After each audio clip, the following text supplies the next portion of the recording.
Vamos a empezar con la cuarta charla ya de esto de la boca en mi casa. Que sinceramente, si ya con la tercera dije me sorprende que siga adelante, con la cuarta me sigue sorprendiendo todavía más. Que hablar de matemáticas, una tarde de jueves, el jueves casi que para reposar y tomar el viernes con calma. Y nada, pues eso, muy contento que estéis aquí, que espero que sigáis viniendo, que nos sigáis en las redes sociales, @oca en mi café, Twitter, Facebook, seguidnos en todas ellas, en YouTube también para ver las que os habéis perdido, en iVoox las tenemos. Y hoy en concreto, muy bien, gírate. Aparte de espontáneos, perfecto, muchas gracias. Aparte de espontáneos que suben el volumen para que todo el mundo lo escuche en YouTube, tenemos una charla de matemáticas que se llama Sabemos Sumar, que posiblemente sea el tema más asequible en cuanto al título de todos los que os hemos presentado. Eso está bien. Y para ello tenemos aquí a David Ibáñez. ¿Puedes subir? Sube. Eres más alto que yo, pero da igual, no hay problema. Que va a hablarnos de esto. David es físico, es doctor en física de hecho, ha estado trabajando como investigador para el Centro Europeo de... El Centro Europeo de Estudios Teóricos. Centro Europeo de Estudios Teóricos. Pero aparte de esto tiene su faceta como divulgador, que yo creo que es una de las claves para la gente que intentamos traer aquí. Y en concreto David participa, por ejemplo, en la Ciencia Cierta, un programa de radio donde hablamos pues de física y de cosas así que pueden ser un poquito más espinosas, pero muy interesantes. Y es presidente de la Asociación de Ciencia y Tecnología de Vetera, que organiza cosas muy chulas de todo tipo. Hay charlas, hay exposiciones, hay talleres, hay cosas que de verdad merecen mucho la pena. Y aparte de esto, se está embarcando en un proyecto muy loco que realmente es de estas cosas que dan vida y vertebran a la divulgación en una ciudad como esta, que es Valencia. Y es la creación de una federación de divulgadores y asociaciones de divulgación. Esto es un trabajo brutal que yo os pido a todos que le aplaudéis por ello. Os guste o no os guste,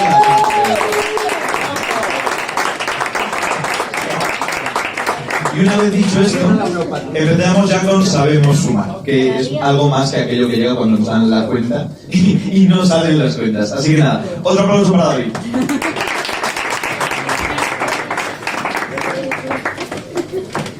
Muy bien, pues nada, en primer lugar, muchas gracias a los organizadores de Una Oca en mi Café por invitarme a presentar mi charla. Y también daros las gracias a todos por estar aquí, como ha dicho Ignacio, un jueves por la tarde, escuchando una charla de matemáticas. Y bueno, yo he asistido a todas desde que empezó la Oca en mi café y tengo que decir que las dos últimas yo las he disfrutado bastante porque soy físico teórico, también tengo una vertiente matemática bastante fuerte, ¿no? Pero no sé muy bien si han llegado a ser del agrado de gente que no es experimentada en matemáticas, ¿vale? Con todos mis respetos. Entonces, yo voy a bajar un poquito el listón, ¿vale? Sin que por ello vamos a ver cosas muy chulas.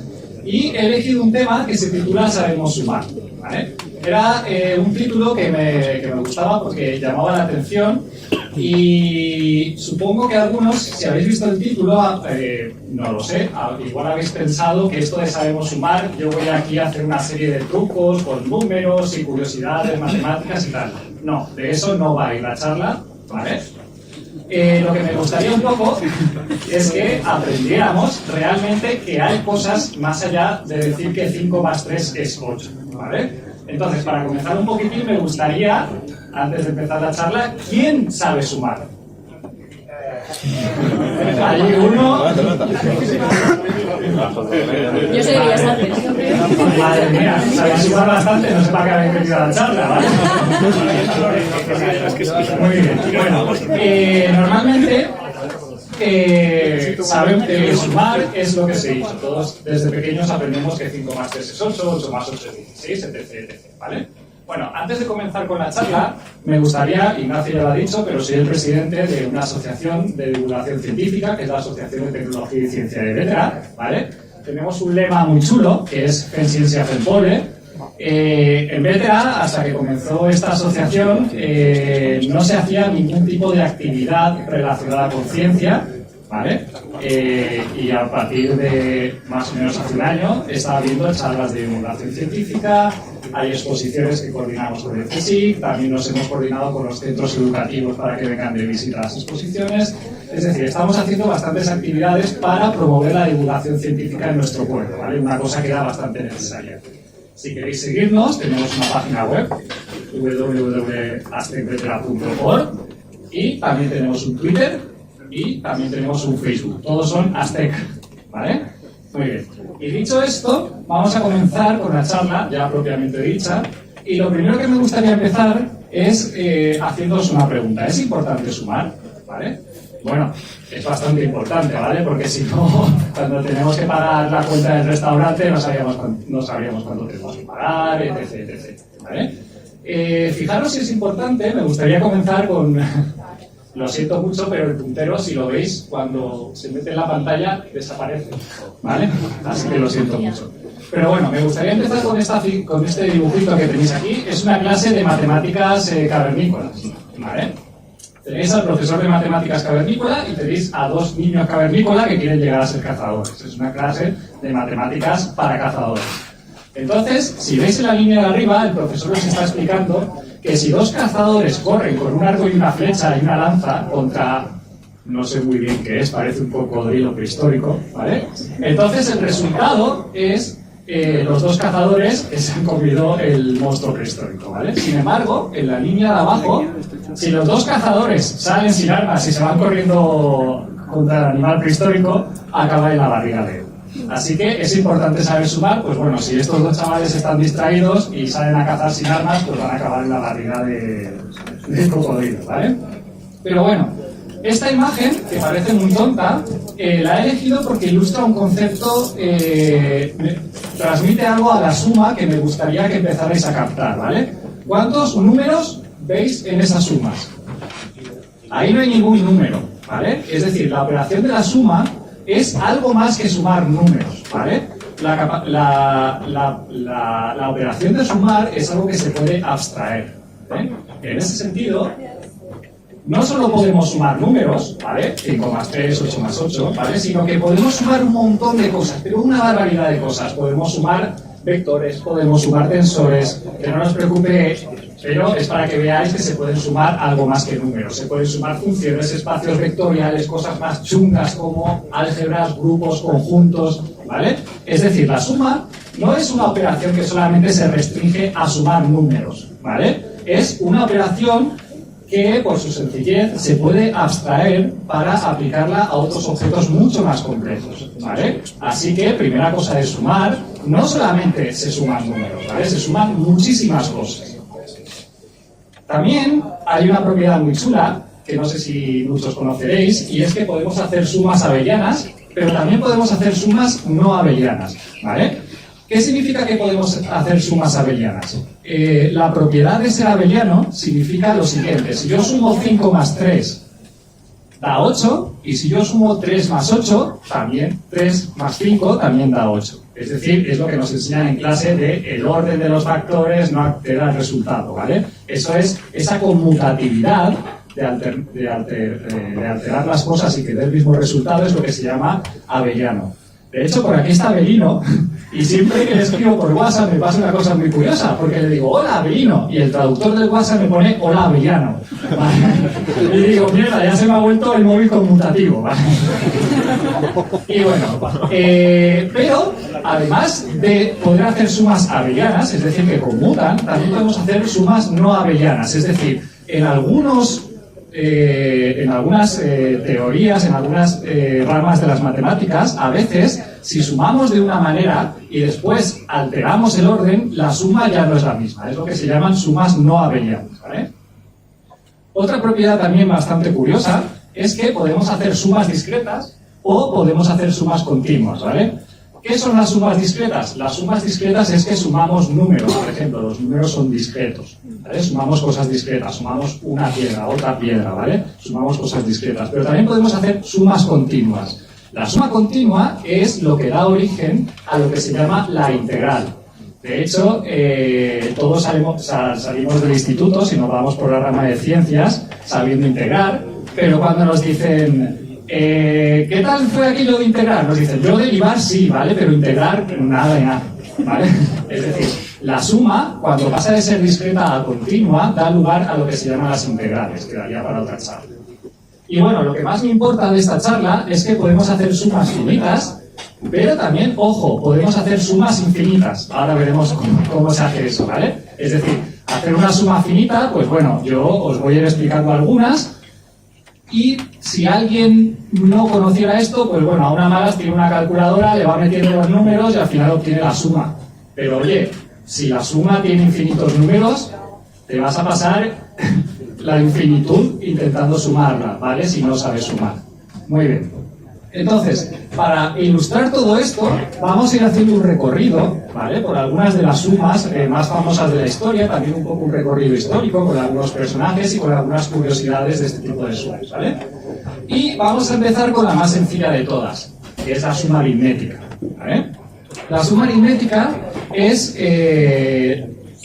a mi parecer, la primera suma que aparece en la historia de las matemáticas por su sencillez y porque está en muchos sitios. Fijaros en cuántos sitios está. Aquí os he traído una foto que he encontrado en Google buscando qué. Collar triangular, hipster, plan divino. ¿Vale? Seguramente apareceré en estas búsquedas de Google de gente que busca cosas extrañas. ¿Vale? Pero bueno, lo que estáis viendo ahí simplemente es un collar, ¿vale? Que tiene forma triangular. Lo siento por el puntero. ¿Vale? ¿Y por qué me interesa este collar triangular? No es porque vaya a ponérmelo, ¿vale? Bueno, supongo que igual a quien le gusta, para gustos colores, ¿vale? Pero yo no me lo voy a poner. Lo que realmente me interesa de este collar es que observéis lo siguiente. Si os fijáis, tiene forma triangular y empieza en la punta de abajo con una bolita, ¿vale? Está hecho de bolitas. En la parte de abajo tiene una bolita. La siguiente fila tiene dos bolitas. Las dos bolitas se pueden escribir como la primera bolita que teníamos más, y lo siento también por los colores, pero eso debería ser rojo, más 1, ¿vale? Si sigo subiendo a la tercera fila, tengo tres bolitas. Esas tres bolitas serán el número anterior más otra vez ese 1, ¿vale?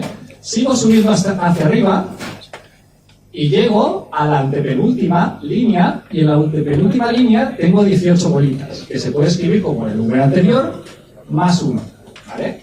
Sigo a la penúltima, 19, el número anterior más 1, y ya la última es 19 más 1.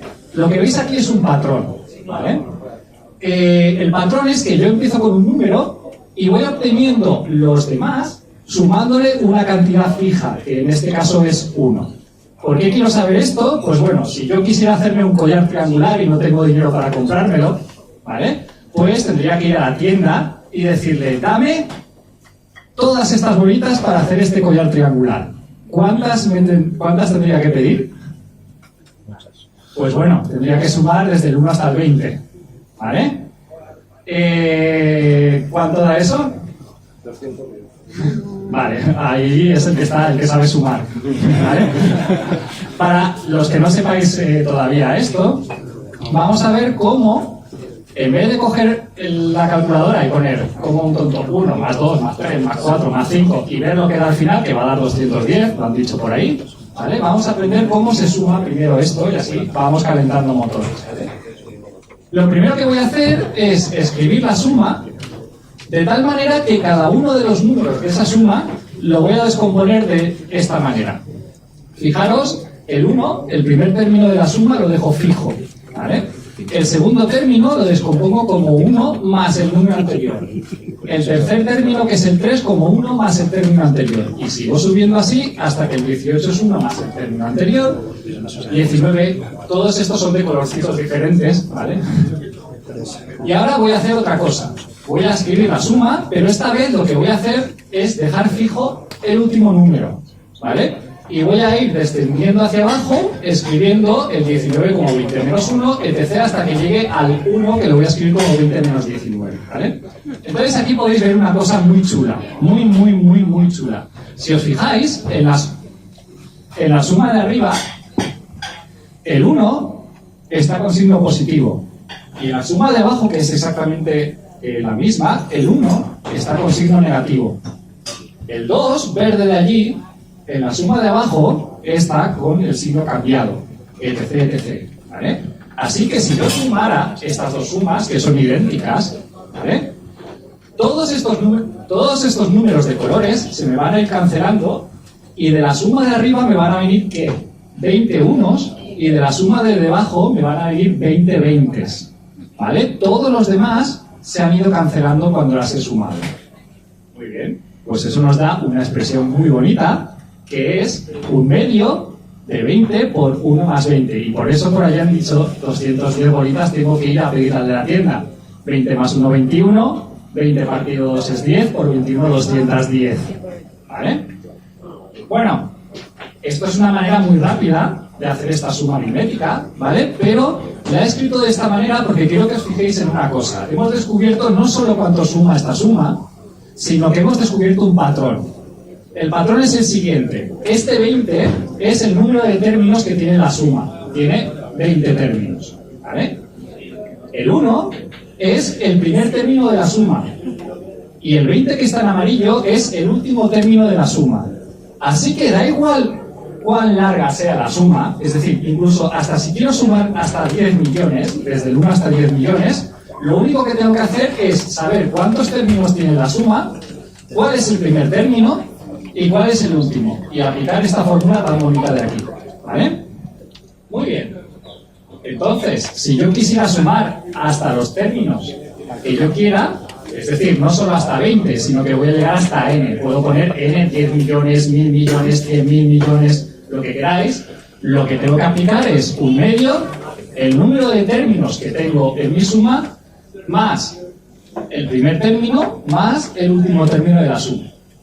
Por ejemplo, para que veáis otro ejemplo, imaginaros que yo quiero ahorrar para irme de vacaciones, ¿vale? Y el primer mes, en enero, voy a poner 5 euros. En febrero voy a poner 10 euros. En marzo voy a poner 15 euros. Es decir, cada mes voy a ir incrementando en 5 el dinero que pongo en mi hucha.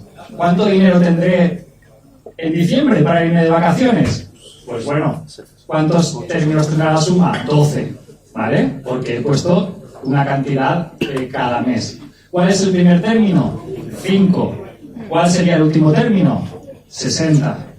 Entonces, 60 más 5 serían 65, lo multiplico por el 12, lo divido por el 2 y tengo 390 euros. ¿Vale? De hecho, ya os podéis buscar Ryanair o un hotel barato. ¿Vale? Así no os vais a poder ir de vacaciones. Bueno, además, esta suma le he llamado T, ¿vale? No le he llamado T porque sea una tuma, ¿vale? Le he llamado T por lo siguiente. Si yo llego, yo ahora voy a ir escribiendo, voy a sumar hasta un cierto número, ¿vale? Si solamente sumo el primer término, la suma, ¿cuánto da? 1, ¿vale? Así que le pongo un puntito. Si sumo solamente los dos primeros términos, tendré 1 más 2 que da 3, es decir, 1 más 2, que son 3. Si pongo hasta el tercer término de la suma aritmética, me va a dar 1 más 2 más 3, que es 6. Es decir, 1, el 2, el 3, y esos son 6. Si sumo hasta el cuarto término, voy a tener 1 más 2 más 3 más 4, quedan 10, ¿vale? Señores, acabáis de descubrir los números triangulares, ¿vale? Los resultados de las sumas aritméticas es lo que se llaman los números triangulares, ¿vale? Cada T1 es el número triangular, el primer número triangular, T2, que es el 3, es el segundo número triangular, etc., etc., ¿vale? Los resultados de hacer una suma aritmética dan como resultado números triangulares, ¿vale? Esto es bastante bonito porque hay un teorema por aquí, tranquilos, simplemente es el teorema, que dice que cualquier entero positivo se puede expresar al máximo como una suma de 3 números triangulares, ¿vale? Y eso es una cosa bastante chula. Es decir, si yo cojo cualquier número, puedo demostrar, de hecho lo demostró Gauss, que se puede escribir como la suma de 3 números triangulares. Si me hubieras dicho 4 números triangulares, pues no sé, pero 3 triangulares, la verdad es que este resultado es bastante chulo como mínimo, ¿vale? Y también hay un segundo teorema muy chulo que dice que la suma de 2 números triangulares, si había triangulares, pues bueno, tenía que haber cuadrados, ¿no? La suma de 2 números triangulares es un número cuadrado. La tenéis aquí en figuras, un número triangular más otro número triangular consecutivo, ojo, es un número cuadrado. Por ejemplo, si cogéis el tercer número triangular, que es 6, cogéis el cuarto número triangular, que es 10, lo sumáis, da 16. Y 16 es un número cuadrado porque se puede escribir como 4 al cuadrado, ¿vale? Es un teorema bastante chulo y bastante bonito. Entonces, fijaros cómo de algo tan simple, que era sumar desde el 1 hasta un número a espaciados de una unidad, ¿vale? Hemos sacado cosas bastante chulas. Ya empezamos a ver que sumar no era 5 más 3 o 4 más 12, ¿vale? Sumar empieza a ser algo más. Estos números triangulares nos van a llevar de manera directa a la siguiente suma, que es lo que se llama la suma telescópica, ¿vale? Muy bien. Antes de empezar con la suma telescópica, esto nos lleva, la historia de los números triangulares, nos lleva hasta 1672. Había dos señores, Leibniz y Huygens. Aquí tenéis a Leibniz, os lo presento, aquí tenéis a Huygens, ¿vale? Y bueno, para los que no los conozcáis, Leibniz es, digamos, el padre del cálculo infinitesimal junto con Newton, ¿vale? Y Huygens es otro bueno, en aquel entonces eran físicos, matemáticos, filósofos, le daban a todo. Pero Huygens es uno de los primeros que propuso que la luz realmente no era corpúsculo, sino que tenía un carácter ondulatorio, ¿vale?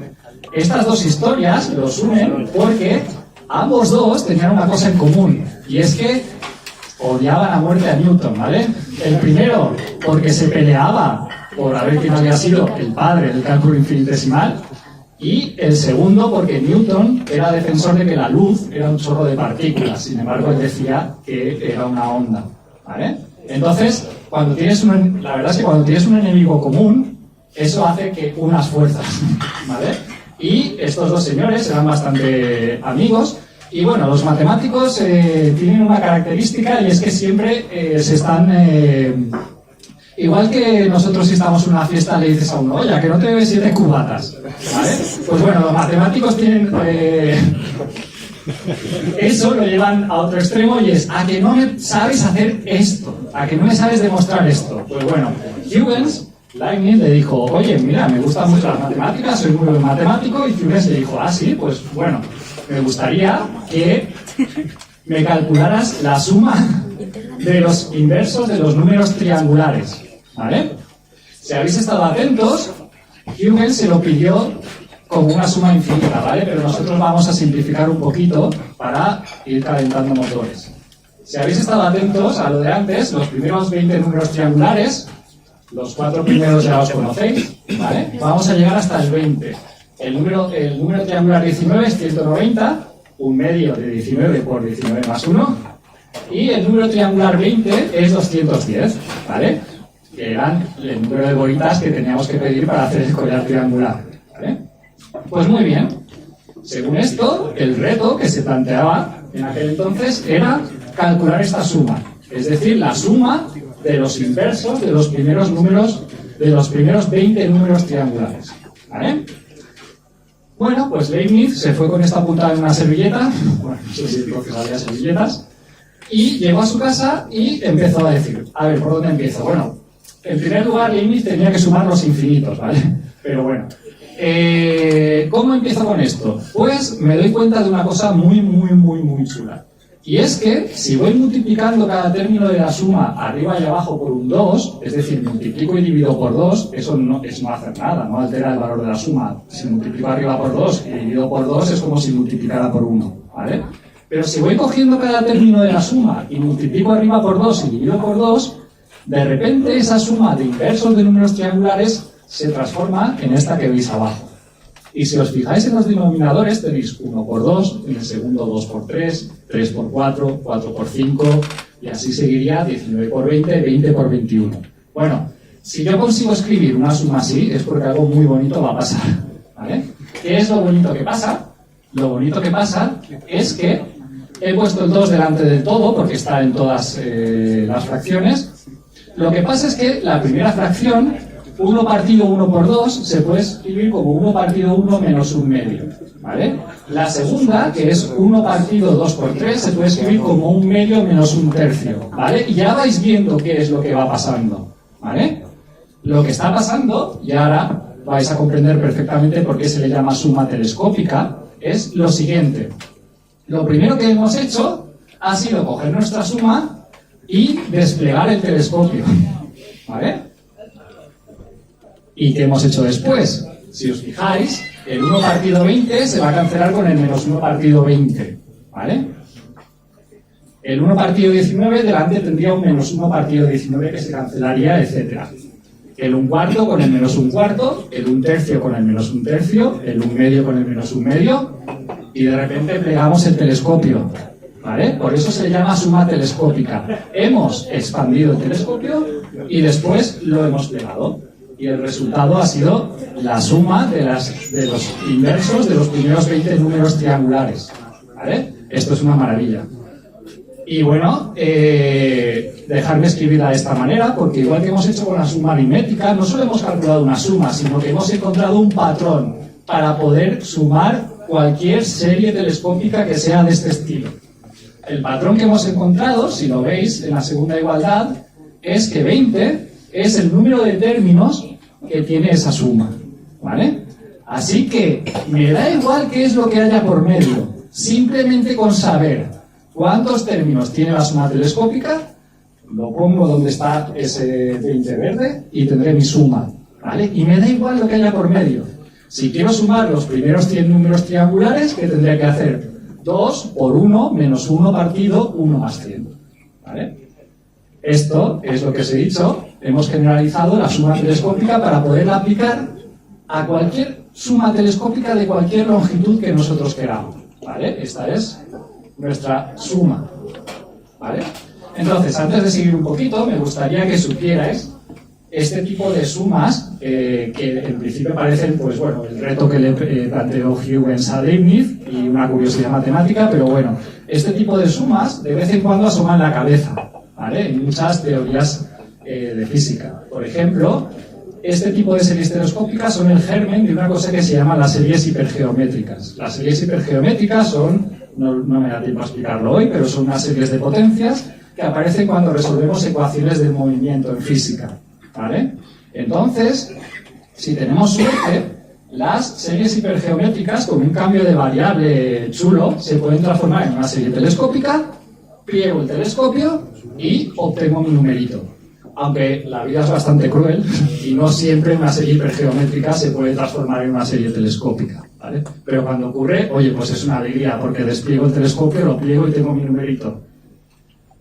Aparece también en otro tipo de rama de la matemática, que es la homología, cadenas y cocadenas, no me voy a meter con eso, ¿vale? Pero este tipo de suma también aparece por ahí. Y bueno, en la topología, que a todos os gusta, porque parece como que es esa taza de café que yo deformo y se parece a un donut, etc. Pues bueno, en topología, en ciertas áreas de la topología, también de vez en cuando esta suma aparece, ¿vale? Muy bien, pues quedaros con esta formulita de la suma telescópica, porque más o menos ya estamos empezando a estar preparados para pasar a sumar infinitos términos, ¿vale? Cuando sumamos en una suma infinitos términos, la suma pasa de llamarse suma a llamarse serie, ¿vale? Entonces, lo primero que, la primera pregunta que nos planteamos es ¿cómo hacemos una suma infinita? ¿Vale? Os voy a poner aquí primero la suma triangular, ¿vale? Pero fijaros que ahora tiene puntos suspensivos y no tiene un número al final, ¿vale? ¿Eso qué significa? Significa que yo sigo añadiendo términos, así hasta el infinito, ¿vale? Antes de empezar a meternos con sumas infinitas, me gustaría preguntaros qué es para vosotros el infinito. A ver, ¿alguna respuesta de alguien que no sea matemático? ¿Qué es el infinito? ¿Nadie? ¿Cero? Bueno, normalmente la gente me dice, el infinito es un número muy grande. Una tendencia. Una tendencia. Vale, mejor, vamos mejor. Normalmente la gente me dice, infinito es un número muy grande, ¿vale? Es la respuesta más natural de la gente a la pregunta ¿qué es el infinito? Pues infinito es un número muy grande. Bueno, tengo que deciros que por muy grande que os imaginéis el número, cualquier número enorme que os podéis imaginar, yo que sé, la edad del universo, que la edad del universo la verdad que es un número de mierda, cualquier número más grande, 10 elevado a 10 elevado a 10 elevado a 10, o si cogemos la exponencial y la empezamos a exponenciar, ¿vale? Cualquier número tremendamente absurdo, grande que os podéis imaginar, es una mierda comparado con el infinito, ¿vale? Es decir, infinito no es un número más grande, no es un número muy grande, ¿vale? Infinito es otra categoría, ¿vale? Infinito es una abstracción, ¿vale? No vale decir que infinito es un número muy grande, está por encima, ¿vale? Muy bien, teniendo eso en cuenta, si yo quiero coger una calculadora y calcular esta suma, voy a tener que llegar hasta el infinito, lo cual no es viable después de lo que os acabo de decir. Entonces, ¿cómo hacemos una suma que tiene infinitos términos? Pues bueno, hay una cosa muy clara. Si yo cojo la suma de los inversos de los números triangulares y cojo el primer término, pues bueno, tengo que llegar, imaginaros que infinito es el borde de aquí, ¿vale? Entonces, si yo sumo un primer término, me ha acercado un poquito a infinito, ¿vale? Si yo ahora sumo dos términos, esta suma ya se ha acercado un poquito más hasta infinito, ¿vale? Si sigo sumando hasta n términos, me habré acercado a infinito, pero es que infinito está en el infinito, ¿vale? Así que algo más tengo que hacer. Lo que tengo que hacer es darme cuenta de una cosa. ¿Qué pasa con este n conforme se va haciendo más grande? Lo que pasa es que tenemos un cociente de un 1 sobre un número que cada vez se va haciendo más grande conforme nos vamos acercando a infinito. Hasta que va a llegar un momento, imaginaros que cogemos la suma de los inversos de los números triangulares y ponemos n igual a 1.000.000. Eso será 1 partido 1.000.001, ¿vale? Y eso, si cogéis la calculadora, será 0.000, ¿vale? Cada vez se va haciendo más pequeñito, ¿vale? Nunca llega a infinito, ¿vale? Pero cada vez se va haciendo más pequeñito, ¿vale? Aquí es donde tenemos que dar el salto al infinito, por lo que os había comentado. Y es que si en vez de un número muy grande, absurdamente grande, donde está la n, ponemos infinito de verdad, ¿vale? Este término de aquí va a morirse, ¿vale? Y la suma infinita al final nos va a dar 2. De paso, tenéis la suma la suma infinita de los inversos de los números triangulares, ¿vale? Es un resultado bastante chulo. Todas las inversas de los números triangulares, todos hasta el infinito suman 2, ¿vale? Esa es la manera de hacer una suma infinita, ¿vale? Tenemos una serie numérica que queremos sumar y lo que hacemos es escribir el término enésimo, Sn, ¿vale? Después damos una expresión cerrada para el término enésimo, como esta de aquí, que es particular de la serie telescópica, ¿vale? En otra serie tendremos que dar otra expresión cerrada, pero, como os he puesto el ejemplo de la serie telescópica, damos una expresión cerrada para el enésimo término. Y después, el resultado de la suma infinita será coger donde pone n y poner infinito, pero no un número muy grande, sino infinito de verdad, ¿vale? Esto, señores, que os acabo de escribir, es lo que en matemáticas solemos llamar el proceso de paso al límite, ¿eh? Y es un procedimiento que hasta el siglo XVI-XVII no se empezó a establecer y antes no se conocía muy bien. De hecho, no se conocía y vamos a pasar a lo que se llama la serie geométrica, ¿vale? Con esa idea en la cabeza. Aquí tenéis a Zenón de Elea, que es un filósofo matemático de la época presocrática, ¿vale? Y claro, en aquellos tiempos el proceso de paso al límite no existía, tampoco el pobre Zenón tenía las charlas de una oca en un café, ¿vale?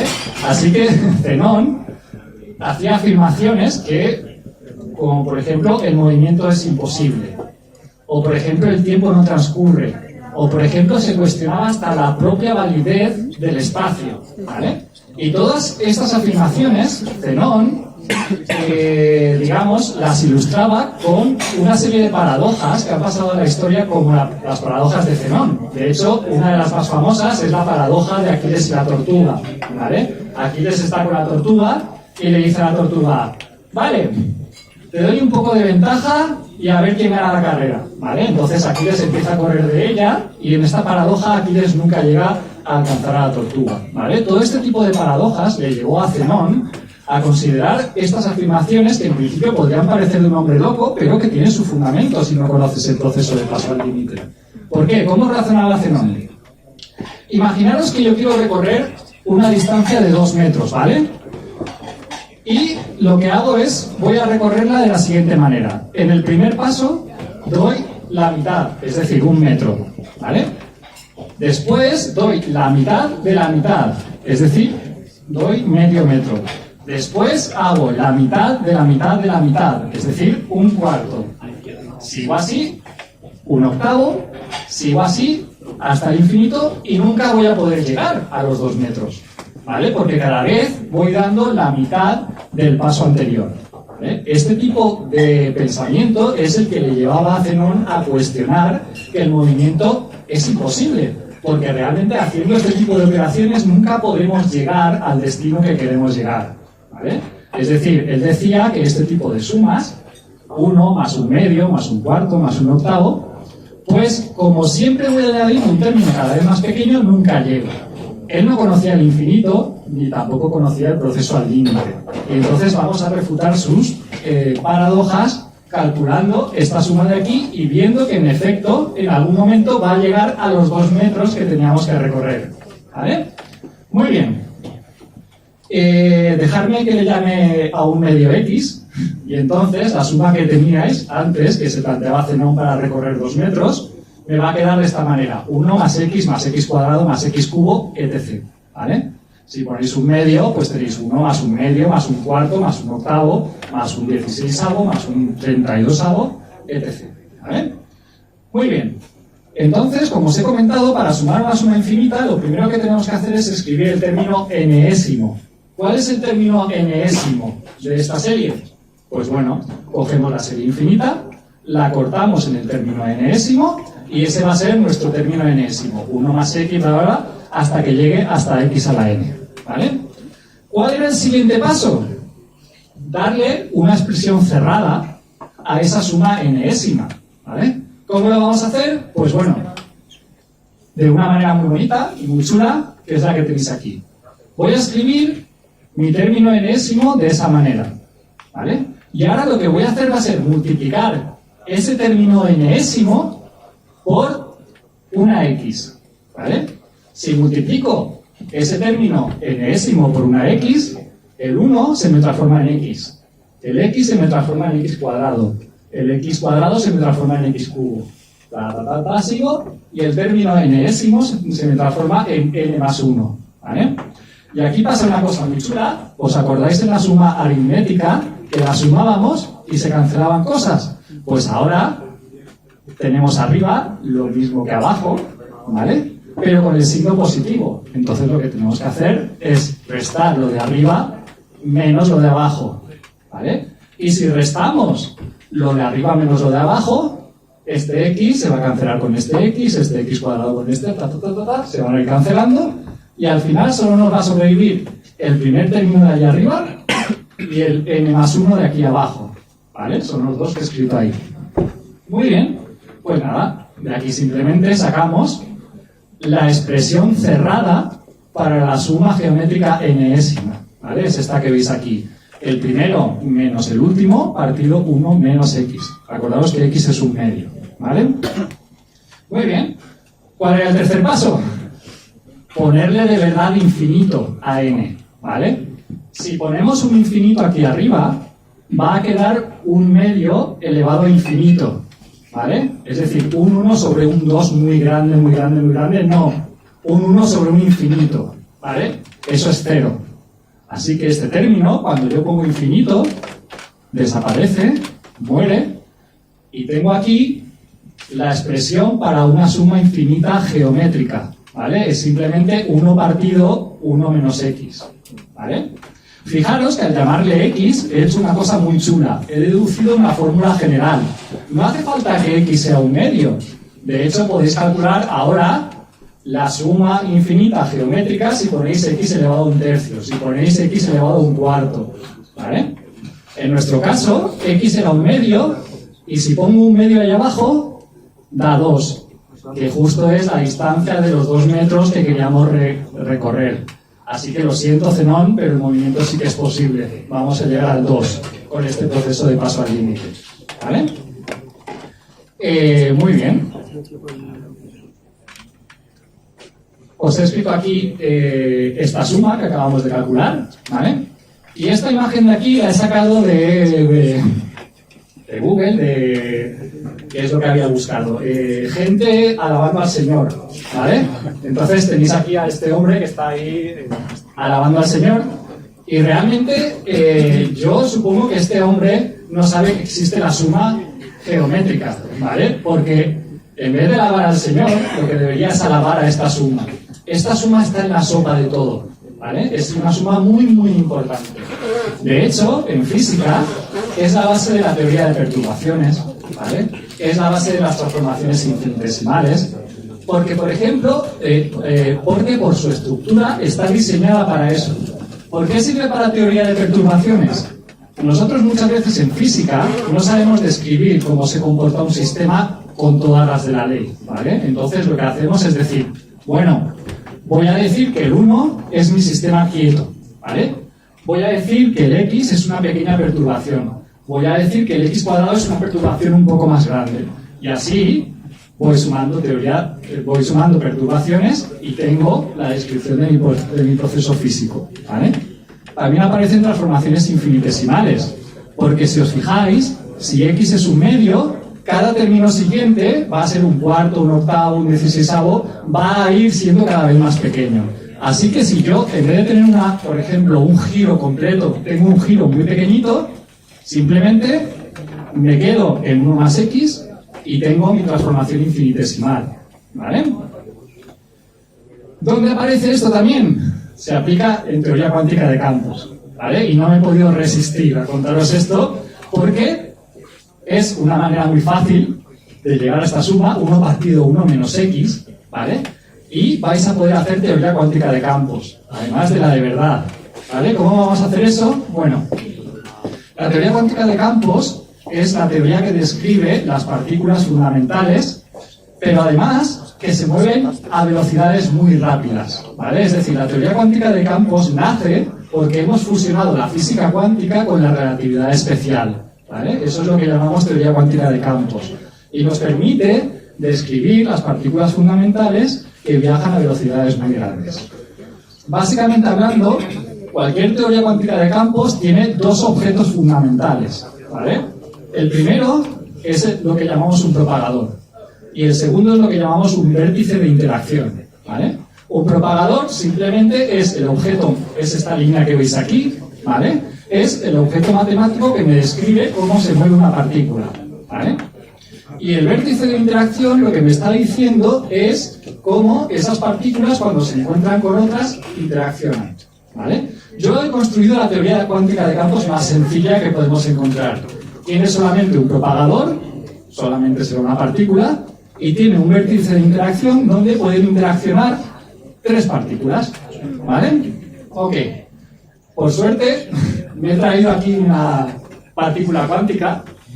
No es una partícula cuántica, es una bola de papel, ¿vale? Por lo siguiente. En teoría cuántica de campos, las partículas tienen una manía bastante, no sé cómo decir, chunga, que es que saben, conocen que hay un principio de incertidumbre, ¿vale? Pero no el de toda la vida, que el de Heisenberg de toda la vida, de que la posición y la velocidad no se pueden determinar simultáneamente, sino otro principio de Heisenberg, que es un poco más desconocido, que lo que dice es que se puede dar una indeterminación en la energía si el tiempo está bien definido, ¿vale?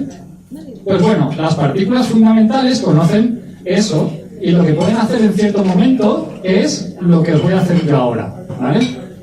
Tengo un micrófono, ¿verdad? La partícula se está propagando, ¿vale? Y de repente lo que va a hacer es aprovechar esa incertidumbre de la energía para lanzar una partícula y volverla a reabsorber, ¿vale? Ese proceso de absorción y reabsorción de partículas se puede dar en teoría cuántica de campos, ¿vale? Y esa absorción y reabsorción de partículas es lo que hace que este propagador, en vez de estar propagándose libremente, ¿vale?, empieza a estar lo que se llama vestido, ¿vale? Es decir, se está abrigando con todas las partículas que absorbe y reabsorbe, ¿vale? Entonces, ¿cómo escribimos ese propagador? Pues bueno, es el propagador de la partícula libre, ¿vale?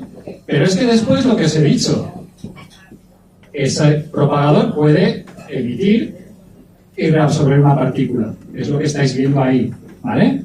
Esta partícula se está propagando, de repente aquí tengo un vértice de interacción, ¿vale? Se crea una partícula, otra partícula y se reabsorben aquí y se sigue propagando, ¿vale? Pero como tengo un vértice de interacción, también puedo hacer esto, ¿vale? Esto sería una partícula que se propaga, emite una partícula y otra partícula, aquí se vuelve a emitir otra, etc, etc, ¿vale?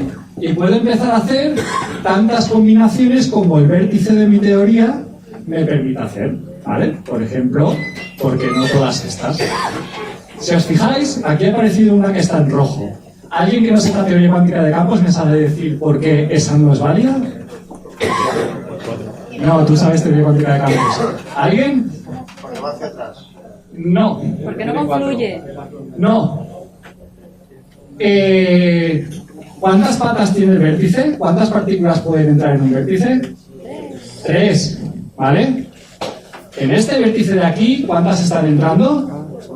4. ¿Vale?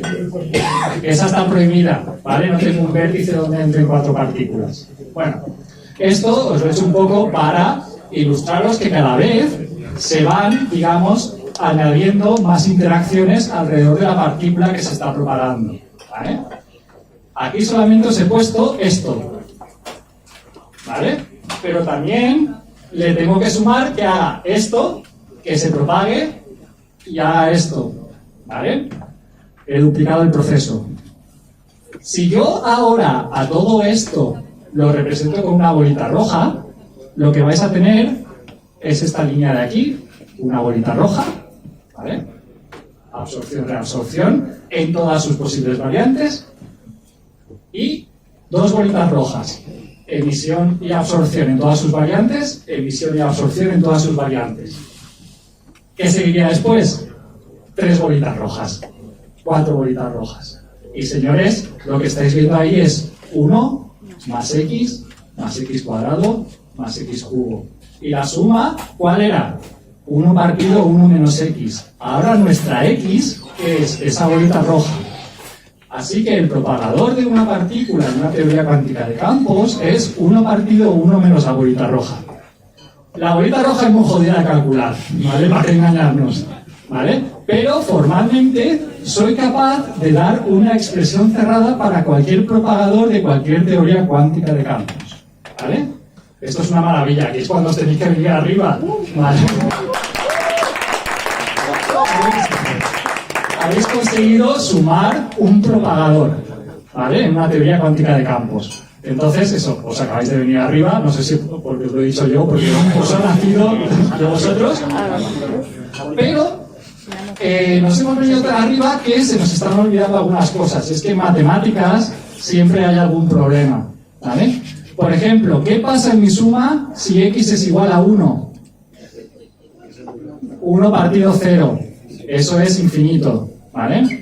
¿Qué pasa si x es igual a 2? 1 partido menos 1, que da una suma negativa. Y estoy sumando 1 más 2 cuadrado más 2 cubo. Es decir, me está arrojando un resultado que no tiene sentido, ¿vale? Eso ocurre porque, ojo, peligro. Pueden pasar muchas cosas cuando sumamos. La primera de ellas es que las series que sumamos sean divergentes. ¿Qué significa que sean divergentes? Pues vamos a volvernos a nuestra suma aritmética y os acordáis que habíamos encontrado esa expresión tan chula, 1/2 de n por n más 1. Si pongo n igual a infinito para calcular la suma de la suma aritmética infinita, ¿qué me va a pasar ahí? Me va a aparecer un infinito, ¿vale? Esa serie no va a converger a nada, ¿vale? Lo tenéis ahí. Esa serie se me va a infinito, ¿vale? ¿Cuál es el siguiente problema? Hay otro tipo de series que son lo que se llaman las series oscilantes. Voy a dejar mi partícula cuántica aquí. Que son las que tenéis aquí. Las he llamado con O. 1, menos 1, más 1, menos 1, ¿vale? Si yo ahora pongo paréntesis y agrupo 1 menos 1, agrupo 1 menos 1, agrupo 1 menos 1 y lo sigo haciendo hasta el infinito, ¿cuánto suma eso? 0, ¿vale? Ahora dejarme escribirla así. 1, y ahora voy a poner los paréntesis, me voy a dejar un 1 a la izquierda y voy a poner los paréntesis con el menos 1 más 1, menos 1 más 1, menos 1 más 1. Ahora, ¿cuánto suma eso? 1, ¿vale? Tengo 2 resultados diferentes para una misma suma, ¿vale? Esto es un problema de las sucesiones de las series oscilantes, ¿vale? No convergen, ¿vale? Porque van como dando saltos entre un número positivo y un número negativo y no les puedo asignar un valor, ¿vale? Estas son infinito, ¿vale? Pero estas no son infinito, estas es que no tienen ningún valor definido, ¿vale? Y por último, las más peligrosas de todas, que son series que parecen normales, pero que son divergentes, ¿vale? Esto me recuerda un poco a aquello que se puso de moda en Facebook, que decía, señores que son no sé qué de día y que por la noche no sé cuántos, ¿vale? No sé si os suena eso. Bueno, pues hay un tipo de series que parece que son convergentes, pero que realmente son divergentes. Como por ejemplo, tenéis una muy importante aquí y que es maravillosa, me hubiera gustado hablar más de ello, pero no me da tiempo. Y es la que tenéis aquí, la serie armónica H1. Ahora veréis por qué S1, ¿vale? La serie armónica es la suma de las inversas de los números naturales, ¿vale? Si os fijáis, en el denominador voy teniendo todos los números naturales, 1, 2, 3, 4 y 5. Pues la serie armónica es la inversa de los números naturales, ¿vale? Esta serie, ¿qué parece que hace cuando el número que está aquí abajo es muy grande? Parece que va a cero, ¿vale? Es decir, es lo que yo os decía, doy un paso grande, después doy un paso más pequeño, después doy un paso más pequeño, más pequeño, más pequeño. Así que parece que va a converger a algo. Pues bueno, la sorpresa mayúscula que te llevas es que esta serie da infinito, ¿vale? Es una serie que parece que debería converger a algo, ¿vale? Pero aunque cada vez le esté sumando una cantidad más pequeñita, voy a poder llegar hasta el infinito sumando, ¿vale? Cantidades pequeñitas a esa serie. Esto es bastante extraño y de hecho esta serie es bastante especial y tiene unas propiedades muy chulas, ¿vale? Pero es divergente, se va a infinito, cuando la razón nos dice que se tendría que ir a cero, ¿vale? O a un valor finito.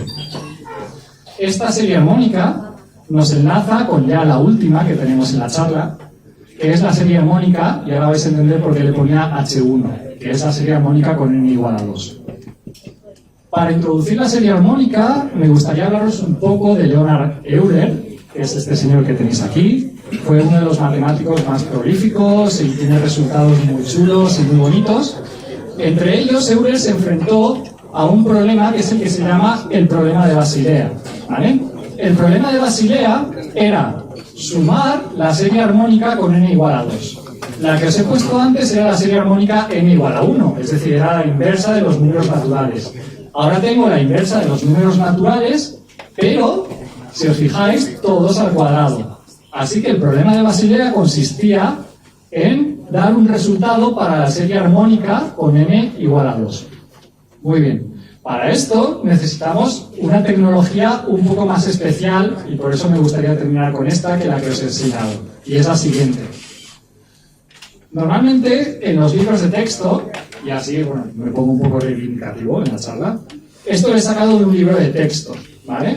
Te ponen ese triángulo de mierda, ¿vale? Y al lado te ponen este texto de mierda. El seno del ángulo es la razón entre el cateto opuesto al ángulo y la hipotenusa. Y te plantan esta fórmula, ¿vale? Oye, está muy bien, ¿vale? Es una definición operativa, pero es una definición de mierda, porque no te dice lo que es el seno, ¿vale? El seno es una función bastante bonita, y tenía la animación ahí, pero después os la pondré, ¿vale? Porque tengo que ir allí, cambiarla, la tecnología es la que hay, ¿vale? Después... ¿Sí? ¿La pongo? Vale. Tienes que minimizar, es que es un poco complicado, déjalo después. Después os enseñaré un poco cómo funciona el seno, ¿vale? Pero bueno, el seno es más que este cociente de distancias, ¿vale? El seno nos describe lo que se llama un movimiento armónico, ¿vale? Es una función que describe algo que crece hasta un máximo y decrece hasta un mínimo, que crece hasta un máximo y decrece hasta un mínimo, ¿vale? Describe este tipo de movimientos armónicos. Es la gráfica que veis aquí. Si hubierais visto la animación, ¿vale? Está muy chula porque reproduce esta gráfica a partir de un movimiento armónico, ¿vale? Pero bueno, me la dais por sentada. El seno es esta gráfica que veis aquí. Hay una cosa en matemáticas que te permite expresar las funciones, ¿vale? Como un desarrollo en serie, ¿vale? O como un polinomio, ¿vale? ¿Cómo funciona esto? Yo tengo la función seno de x, ¿vale? Entonces, si lo veis, le he pasado el término x, ¿vale? X es esta recta de aquí. Pues bueno, en este rango, ¿vale? Básicamente está sobre la curva del seno.